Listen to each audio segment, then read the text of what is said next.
Абай Құнанбаевтың 6-шы қара сөзі. Қазақтың бір мақалы: өнер алды бірлік, ырыс алды тірлік дейді. Бірлік қандай елде болады, қайтсе тату болады, білмейді. Қазақ ойлайды: бірлік ат ортақ, ас ортақ, киім ортақ, дәулет ортақ болса екен дейді.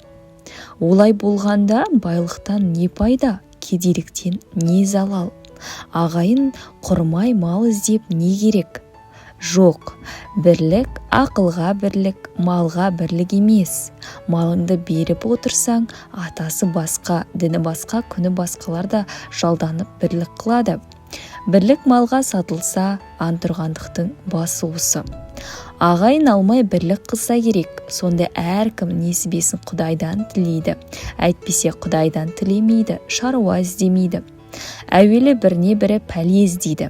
Не түсін, не ажарын, не өкпесін бұлдап, ол болмаса бір пәле салып, қорғалатып, әйтеуір бірін-бірі алдаудың амалын іздеседі. Мұның қай жерінен бірлік шықты? Ырыс алды тірлік дейді. Ол қай тірлік? Ол осы жан кеудеден шықпағандық па?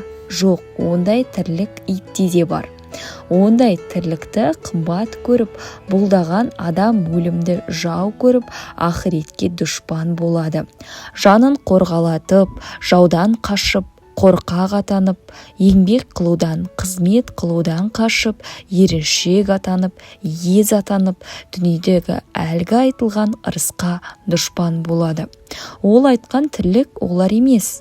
Көкірегі көңілі тірі болса, соны айтады. Өзің тірі болсаң да, көкірегің өлі болса, ақыл табуға сөз қалмайсың. Адал еңбекпен ерінбей жүріп, мал табуға жігер қыла алмайсың. Кеселді жалқау, қыл жақпас, әзір тамақ, әзір ас, сыртың пысық, ішің нас, артын ойлап ұялмас болып жүріп, тірімін деме, одан да Алла жіберген ақ бұйрықты өлімнің өз артық.